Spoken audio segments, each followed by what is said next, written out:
Salut, c'est Matt et on est une fois de plus ensemble pour déballer mes cartons de comics. Et oui, car c'est le unboxing de ma collection de comics. Suite à mon déménagement, mes comics sont dans des cartons. Il va être temps de les remettre dans des étagères. On a bientôt fini cette émission. Il nous reste à peu près un mois de unboxing et ensuite ce sera terminado.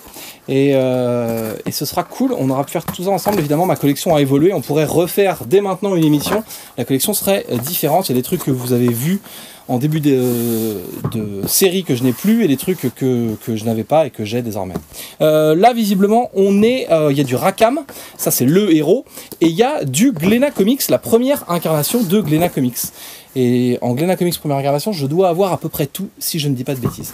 Le héros, c'est un truc qui sortait chez Rackham, c'est une BD espagnole typée comics, pour moi c'est un comics, de David Rubin, et ça raconte les aventures d'une sorte de... C'est un peu les aventures d'Hercule en fait, en super méga résumé. Et c'était hyper bien. Donc voilà, ça c'est trop cool, le héros.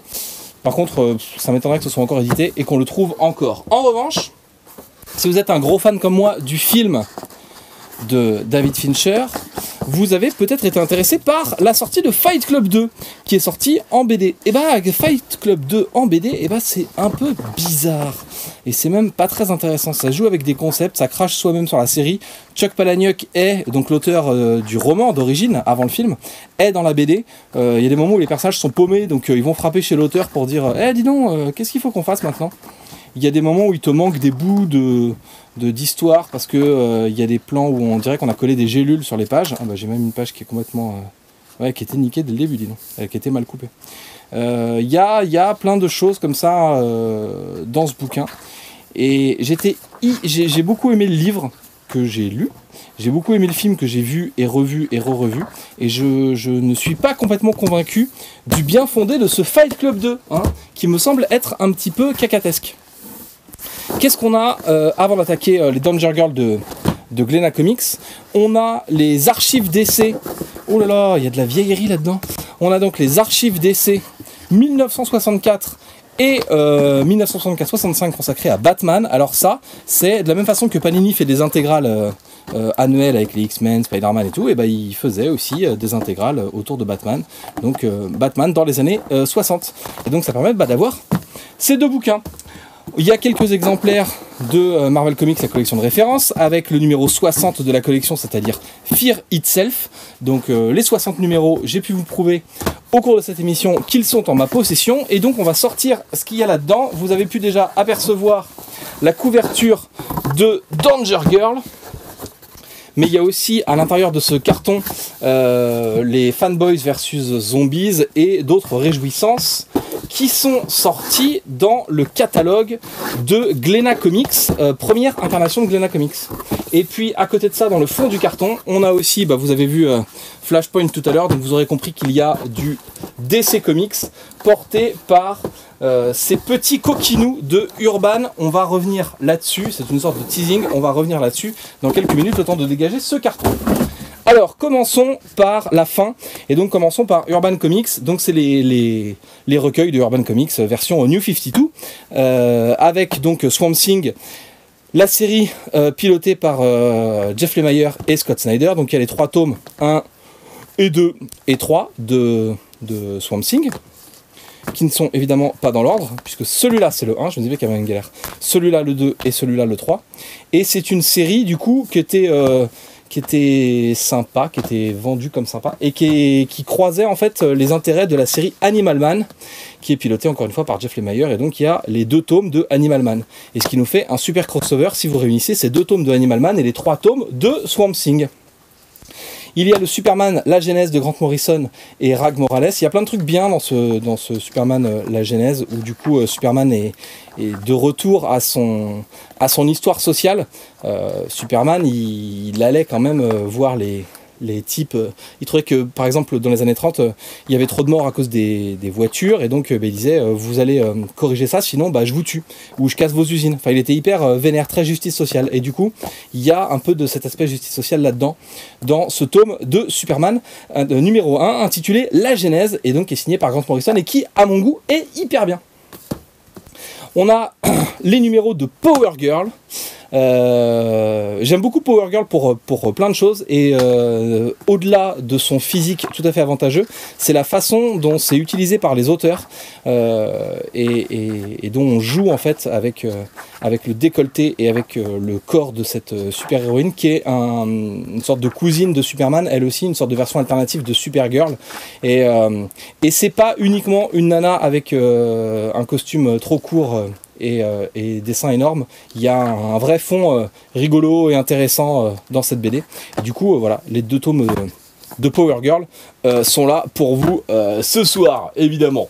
Il y a Flashpoint. Alors Flashpoint, c'est le méga événement qui a conduit l'univers DC à s'arrêter et à être relancé sous la forme des New 52 aux alentours de 2011-2012, et dans la première version éditée par Urban, il y avait les films Flashpoint qui étaient vendus avec, il y avait les petits DVD qui étaient collés du coup à l'intérieur, et donc ils sont là, les 2 films, enfin les 2 galettes, il doit y avoir le DVD et le Blu-ray, voilà c'est ça, de la version animée de Flashpoint, et je vous invite à lire Flashpoint parce que en dehors du fait que c'est un truc qui a créé les New 52 et qui a relancé l'univers DC, c'est un très bon crossover, et donc ça vaut le coup.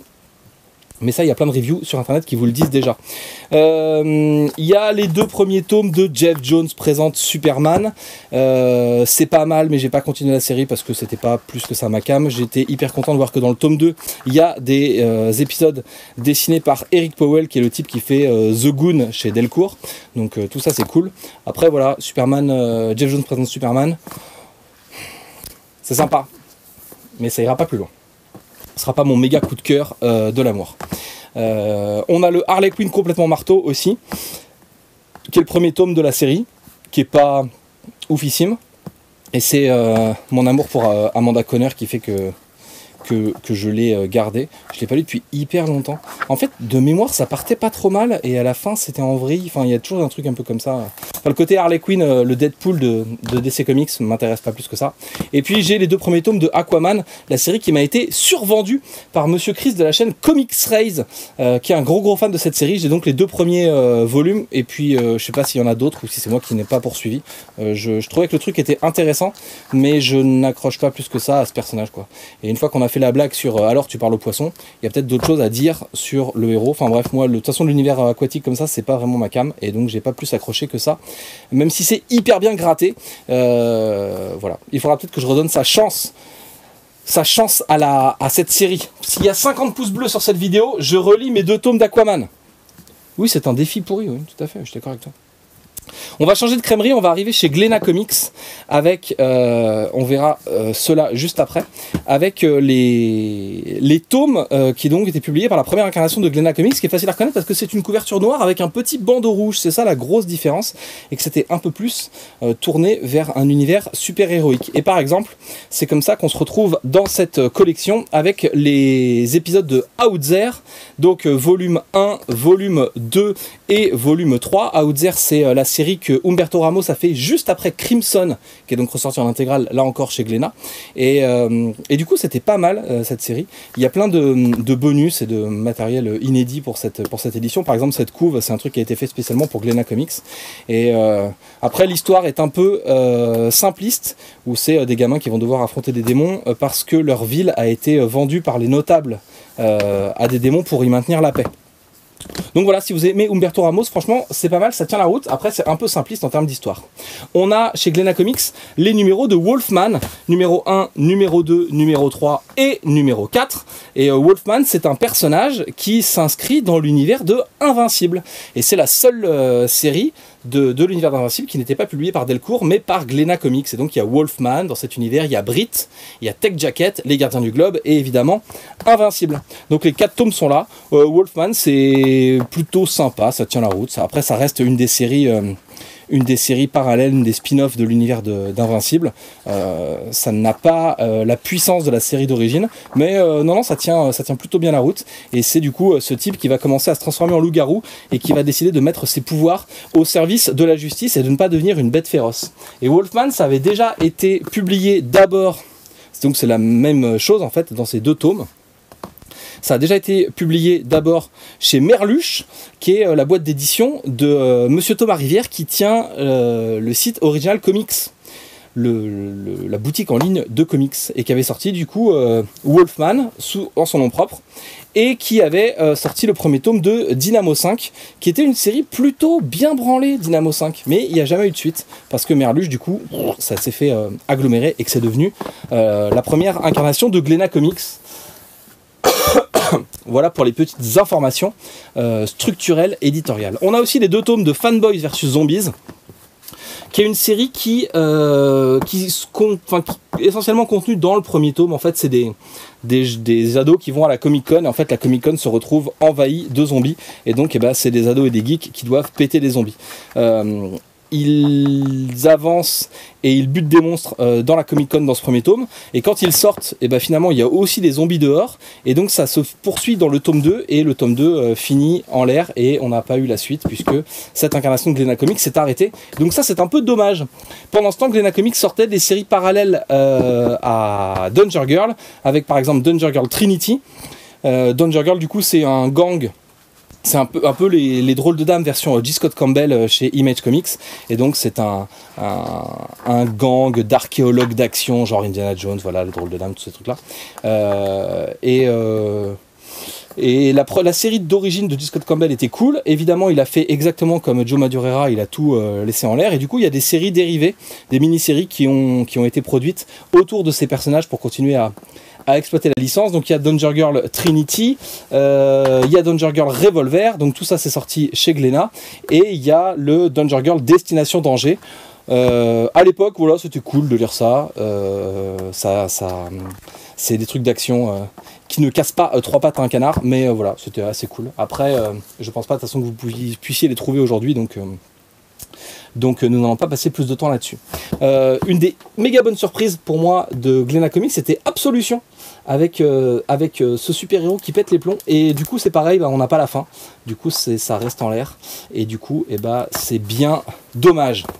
Anna Mercury de Warren Ellis, franchement, je ne sais plus de quoi ça parle. Oh là là, dis donc! Il y a l'air d'avoir de l'espionnage là-dedans et de la bagarre, ça faudra que je le relise. On a Marine Man de Ian Churchill, Ignition City et Superstar. Marine Man, l'intérêt c'était que Ian Churchill faisait un héros genre méga positif, le héros de son enfance, une sorte de Aquaman bienveillant. En plus, Ian Churchill change complètement de style, il fait un truc beaucoup plus cartoonesque pour cette série. Voilà, moi c'était pas vraiment ma cam, je vous ai déjà parlé d'Aquaman tout à l'heure, on est un peu dans le même esprit. Superstar, si je dis pas de bêtises, c'est un super héros dont les pouvoirs augmentent en fonction de sa notoriété, il y a un truc comme ça, mais je ne sais plus, voilà. Et Ignition City, je ne savais même pas que j'avais ce truc là, je ne me souviens pas du tout de quoi ça parle. Être célèbre, c'est un pouvoir, et c'est littéralement ce qui fait la puissance de Cody Bridge. Et ben voilà, j'avais raison, il est plus puissant quand il est connu. Bref, tout ça c'est ce qui était publié par la première version de Glénat Comics, avec ses dos noirs, avant qu'on découvre la nouvelle version de Glénat Comics avec ses dos blancs. Voilà. Hey! Tout de suite la suite avec un nouveau carton de comics à ouvrir sous vos yeux. Sous vos yeux, ébahis et abasourdis, car ce nouveau carton de comics est là. Je l'ai trouvé particulièrement léger, ce carton de comics. Je sais pas si c'est 100% BD à l'intérieur. On va voir. On va voir. Il y a presque plus de comics dans cette baraque, ça fait vraiment plaisir. Tout est en étagère, tout est bien joli, bien présenté, et ça c'est cool. Alors, on a du papier d'emballage. Ouh là là, je vois des vieilleries. Il y a marqué Titan. Appelez Rétrophile. Appelez tout de suite Rétrophile. On est dans la partie vintage de ma collection de comics, avec plein de kiosques et plein de trucs d'antan. Ouh là là, alors, sors de là, mon petit lapin. On va être méga long, parce qu'il y a beaucoup de choses là-dedans, les gars. Alors, j'ai beaucoup de numéros du magazine Titan et également des numéros du magazine 2099. Visiblement, les 2099 ont un peu morflé pendant le déménagement, ils ont l'air gondolés. Oh là là, qu'est-ce que c'est que ce bordel? Tac. Et tac. Carton vide, carton poubelle. Alors, les numéros de Titan, je dois à peu près tous les avoir à partir du 129 jusqu'à ce que le magazine s'arrête. Ça doit être autour du 210 ou quelque chose comme ça. Parce qu'en fait, un de mes premiers gros coups de cœur en comics quand j'étais beaucoup plus jeune et petit, je vais faire de la place pour tout ça, quand j'étais beaucoup plus jeune et petit, c'était les épisodes de Alan Davis sur un titre qui s'appelle Excalibur et qui était une sorte de version anglaise des X-Men. Et j'étais vraiment dingue de ce truc-là et je l'ai collectionné. Et donc, quand tu collectionnes des trucs, à la fin, tu en as beaucoup. Voilà, je cherche les premiers numéros pendant que je vous parle, histoire d'être à peu près complet. Alors, qu'est-ce qu'on a là-dedans? On a donc des numéros de Titan, avec le Titan 130, qui est le premier Titan de Excalibur. Et c'est le numéro de novembre 1989, et c'est le vrai numéro de novembre 1989 que j'avais quand j'étais petit. Et dedans, il y a donc les épisodes de Excalibur. Donc c'est une équipe composée de Captain Britain, de Kitty Pryde, de Megan, de Phoenix, qui est alors Rachel Summer, et de Diablo, des X-Men.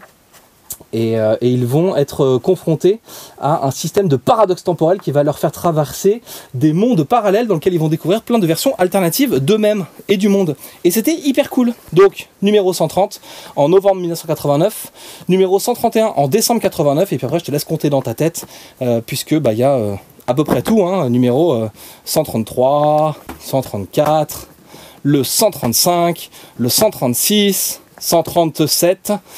138, je suis un vieux lecteur, hein, il n'y a pas de souci. Alors là, vous allez me dire, les dos sont tout abîmés, tout ken, parce qu'en fait, à l'époque, on pouvait acheter ces bouquins-là dans des recueils, c'est-à-dire que tu achetais les 3 livres, 6 mois après leur sortie, étaient compilés dans un gros recueil. En fait, c'était les 3 collés avec une couverture en plus. Et donc après, si tu arrachais la couverture, tu pouvais avoir tes numéros indépendamment. Et donc avoir ton 139, ton 140 et ton 141 de façon indépendante. Par contre, tu avais complètement ken ta couverture. Et donc les enfants de l'époque faisaient ça, et les adultes collectionneurs regrettent d'avoir fait ça. Le 142, le 143, cette fois on est en décembre 90, 144, 145, on va je sais pas, on va peut-être pas tous les faire, 146, 147, 148, 149, 160, 150, pardon, 151, 152, 153. J'ai voulu gratter du numéro, hein, excuse-moi, c'était pour que ça aille un peu plus vite. On est au numéro 153, il va falloir que je te trouve donc le 154, histoire que ça continue. Voilà, 154, mais également le 155, le 156, le 157. Comme tu es quelqu'un d'assez fin, tu auras remarqué que normalement le 158 devrait arriver. Où est-ce qu'il est? Je trouve le 159 mais pas le 158. Ouh là là, il y a un gros problème dans cette collecte. Bref, le 158 doit être visiblement quelque part, puisque le 159 est ici, le 160, le 161, le Titan 162, c'est sympa, hein, tu peux réviser tes mathématiques avec moi, le 163 et le 164, mais également le 165 avec un très beau Captain America en couverture. Là on a un recueil, donc on voit que sur ce recueil il est beaucoup plus épais qu'un magazine normal, et en fait à l'intérieur, si on ouvre, on a des magazines. Et on voit qu'on a bien le 166, mais aussi le 167, et le 168. Donc on peut faire péter cette couverture, mais on va complètement arracher le dos des bouquins. Donc voilà, le 168. On a donc ensuite le 169 avec un dos arraché, ça c'était un recueil. 170, j'adore. Là on arrive au Adam Warlock dessiné par Angel Medina. C'est les trucs c'est l'époque de la croisade cosmique, de la guerre de l'infini, du gant du pouvoir. Enfin c'est tout ce qui a été cosmique, Thanos, pierre d'infinité, tout ça. Je suis à fond sur cette époque de 93 avec Angel Medina sur Adam Warlock. Le numéro 171, le 172.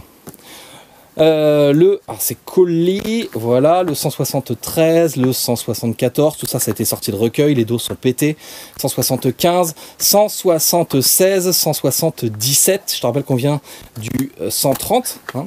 Le 178, le 179 et le 180, donc là il y a déjà 50 numéros du magazine Titan. Mais on va pas s'arrêter en si bon chemin, puisqu'on a aussi le numéro 181, le 182, le 183, le 184, le 185, tu peux jouer chez toi, hein, le 181, 6, très bien, le 187, le numéro 188, on est toujours dans les histoires de Warlock et de la croisade cosmique, de la guerre du pouvoir, tout ça, le 189, le 190, le 191, le 192, on va arriver à un tournant, tu vas voir, le 193, le 194, où est-il? Il m'en manque 2? Non, c'est pas possible. Le 194, je ne vois pas où il est. Le 195, donc, le 196, le 197, le 198, que j'ai beaucoup. Il y a les aventures de Forcework, qui était la version vénère des Vengeurs de la Côte Ouest.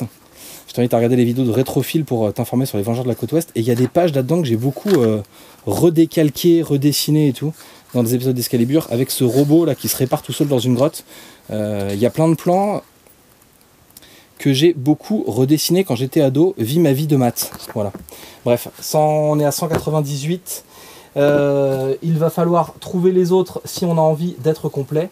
Ils doivent être entassés quelque part et je ne les vois pas. Tam, attends, ça c'est du 2099. 2099, on y viendra juste après. Le numéro 194 qui nous manquait tout à l'heure est donc ici.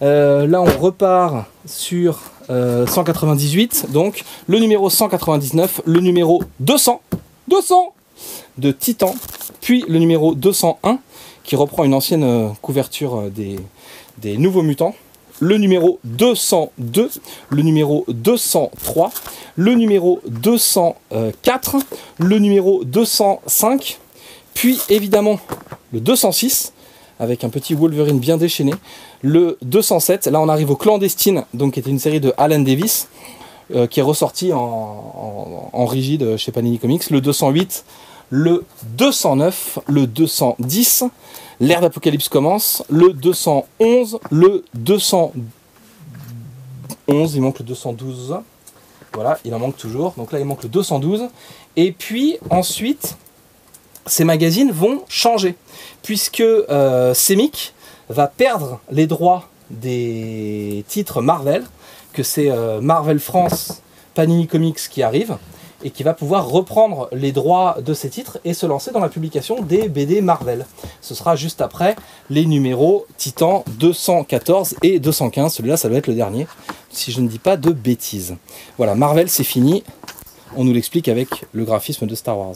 Et du coup, les magazines historiques, Titan, Strange et Nova vont changer. On va se retrouver avec des Strange dans lesquels on va avoir des épisodes de DC Comics, des Titans dans lesquels on aura des numéros de Topco, et dans Nova ce sera les publications de Wildstorm. Et donc c'est la pérennisation de l'univers Marvel en France. Le 158 qui nous manquait, il est là. J'ai bien tous les numéros de Titan, du numéro 130 au numéro 215, la preuve est faite. Du coup, on se retrouve avec des titres DC et des titres Image publiés à la place des titres Marvel en France. Et ces magazines vont finir par disparaître et par mourir de leur belle mort, faute de lecteurs qui n'auront pas su s'adapter et qui auront suivi pour aller lire les publications Marvel chez Marvel France et Panini Comics. Voilà, c'est la fin de ces magazines. On a pu voir d'autres versions de Strange, notamment publiées par Organix Comics, si je ne dis pas de bêtises. Mais ce n'était plus tout à fait la même chose. Et toujours dans ce carton, on avait d'autres magazines. C'était le magazine 2099. Et donc 2099, ça raconte la vie de l'univers Marvel en 2099. Et oui, tu as compris car tu es quelqu'un d'assez fin. Et ça, c'est tout à ton honneur. Je te remercie de faire partie de mes fans et de faire partie des followers de cette chaîne, car on préfère tous avoir des followers qui comprennent ce qu'on dit plutôt que des followers qui sont un peu popo. On va refaire l'inventaire, ça va aller plus vite puisqu'il n'y a que 50 magazines de 2099, avec évidemment le numéro 1 qui contient les aventures de Spider-Man 2099, de Ravage, un nouveau personnage créé par Stan Lee, et de Fatalis 2099. Et du coup le mystère c'est, est-ce que ce serait pas le vrai Fatalis en fait qui est encore vivant en 2099? Et du coup c'était pas mal, l'univers était hyper intéressant, à part la série Ravage qui était à chier. Et puis on a commencé à sortir, à voir apparaître d'autres personnages. Il y a les X-Men 2099, le Ghost Rider 2099, le Punisher 2099 qui vont arriver. C'est vraiment l'ouverture sur le futur. Donc le numéro 1, le numéro 2 on aperçoit Fatalis, le numéro 3, le numéro 4, le numéro 5 avec Ravage qui s'est arrêté très vite parce que c'était vraiment mauvais. Le numéro 6, le numéro 7, Fatalis qui rencontre des 4 fantastiques, le numéro 8, le numéro 9, le numéro 10, le numéro 11, c'est brillant pour l'arrivée des X-Men 2099, le 12, le 13, le 15, il me manque le 14, on va le retrouver tout à l'heure, c'est sûr, comme on l'a fait avec les Titans, donc le numéro 15, le numéro 16, le numéro 17, le numéro 18, c'est l'arrivée de Ghost Rider 2099, qui était une série hyper intéressante, j'adorais le graphisme du Ghost Rider 2099 qui se la jouait un peu cyberespace déjà à l'époque où du coup internet c'est vraiment les prémices du truc quoi, c'est pas du tout encore démocratisé et ça fait partie de ces modems où tu payes ta consommation téléphonique quand tu te connectes, c'est le bon vieux temps de jadis, un bon vieux temps qu'on appelle pudiquement le passé. Le numéro 18, le numéro 19, le numéro 20, le numéro 21, le 22, le 23, le 24 avec le retour de Spider-Man, le 25, le 26, oh il a une nouvelle armure Fatalis 99, le numéro 27 où Ghost Rider n'a pas l'air très content, le numéro 28, mais aussi le numéro 29, ah mais donc déjà il y avait la saga du clone en 2099 quoi. Le numéro 30, 31, 32, 33, ça continue sous vos yeux ébahis avec le numéro 34, le numéro 35, et n'hésitez pas à cocher les numéros sur votre grille de bingo. Le numéro 36 c'est passé, le numéro 37 est déjà là et le graphisme change. La bonne idée là c'est que Semic perd les droits de Marvel, donc c'est Marvel France Panini qui reprend le truc, et donc Marvel France, qu'est-ce qu'ils font à ce moment-là? Ils reprennent la numérotation, et ils reprennent voilà les numéros, les magazines où on les avait laissés, avec voilà la même numérotation, le 36, et du coup le premier de Panini c'est le 37, voilà, on savait faire de la numérotation. Le 38, le 39, mais aussi le 40, et puis la série va commencer à mourir doucement. 41, 42, 43, mais également 44, 45 et 46, qui sera le dernier numéro du magazine 2099.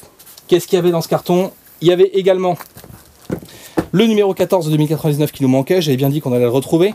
Il y avait Altered Image, qui est un crossover contenu du coup en un seul tome, c'est un kiosque qui s'appelle Collection Images numéro 10, et donc Altered Image c'était une aventure dans laquelle c'était une parodie de DC versus Marvel, où du coup les personnages Image fusionnaient entre eux pour créer des nouveaux personnages. Donc il y avait, on les voit, Majestic, donc c'est un Wildcat, il y a Witchblade, Savage Dragon, The Max, et là il y a la fusion entre Spawn et Shadowhawk. Et donc voilà, c'est une aventure dans l'univers de Image Comics à la fin des années 90. Et objectivement, c'était pas terrible. On a le premier numéro de H, qui était le label Génération Comics, c'est ce que faisait Marvel France et donc Panini, pour publier des trucs qui n'étaient pas Marvel, et donc ils essayaient d'importer d'autres héros, et donc H c'était le personnage référence de Joe Quesada et Jimmy Palmiotti, avant que Joe Quesada prenne les rênes de Marvel Comics, à l'époque où il était chez Even Comics, c'est ça? Je ne sais plus. On a aussi Doggy Bags en kiosque, c'est pareil, c'est l'excellente série de Jason Pearson où un père chasseur de primes va apprendre le métier à sa fille. Alors bon, c'est années 90 parce qu'elle a 14 ans, donc tu t'habilles pas comme ça quand t'as 14 ans, puis t'es pas gaulé comme ça, et personne porte son string comme ça, sinon tu te fais mal en fait quand tu te baisses. Ce n'est pas possible. Mais c'est hyper bien. C'est hyper bien.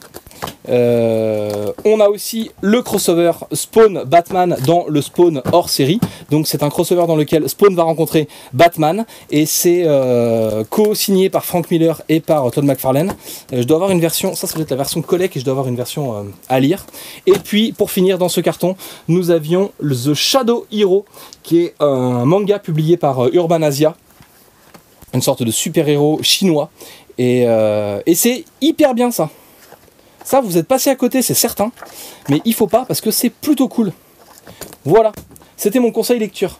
Bon, et bah écoutez, je pense qu'on a bien appris à compter ensemble. En tout cas, à compter les numéros de Titan et de 2099. Il va falloir maintenant leur trouver une place dans ces bibliothèques, mais ça c'est mon problème.